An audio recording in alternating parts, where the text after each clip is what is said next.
Man in the middle. We're going to talk about Joseph. He was born the youngest of all his brothers, and he was raised as the man in the middle. He took care of his father's home, so in essence he took care of his brothers, but he stayed underneath his dad, but he ran the household. And then when they sold him in Egypt, of course, he was under Potiphar, but he ran the household, so he stayed the man in the middle. And he was thrown in prison, and of course the jailer over the whole jail put him in charge of everything, but the jailer was over him, but he was in charge of everything else.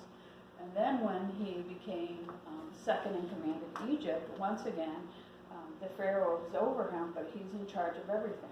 And he was trustworthy, and he was dutiful. And it didn't matter if he was in jail or in his father's house or the second in command of Egypt. He did his best.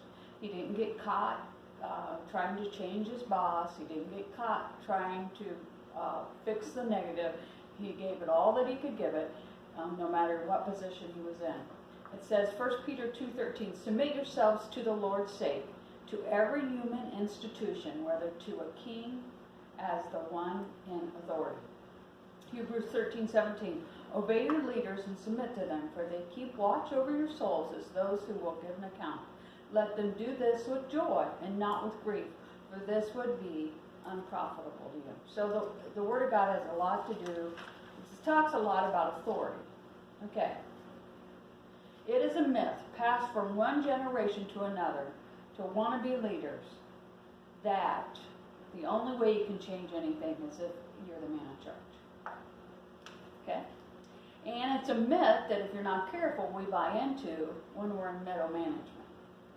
Because we can't fix the boss, we can't fix what they won't change, but we can absolutely take charge of our area and give it our very best. Eventually, every one of us as a leader are forced to come to terms with the reality that everybody is accountable to somebody. Everybody is accountable to somebody. Like the leader who wraps themselves in the security blanket as if I were in charge, as an excuse for poor performance.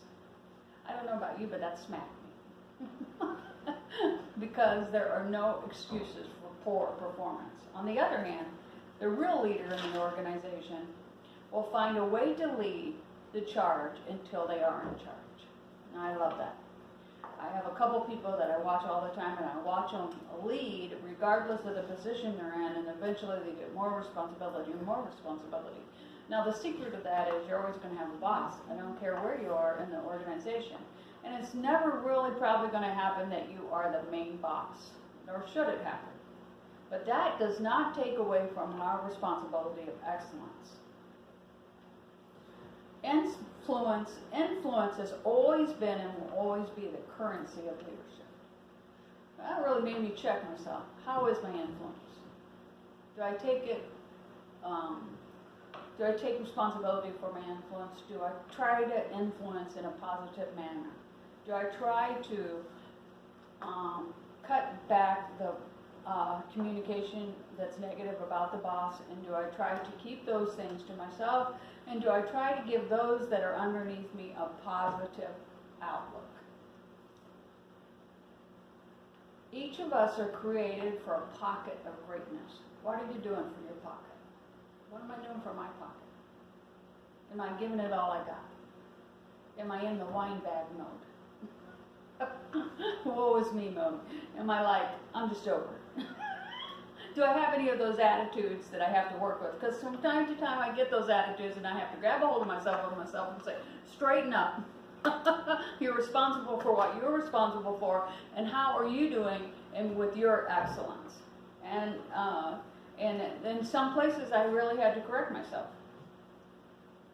Each of us can take our own area of work and influence and can try and move it from good to great. It doesn't matter if all the bosses get it. It doesn't matter if you can't fix your boss's opinion on this particular issue, or if you can't fix your boss's viewpoint on this particular issue. It only matters that we get it. And now it's time to get to work. What we can do is always focus on our own area of responsibility and make it great. That's our responsibility.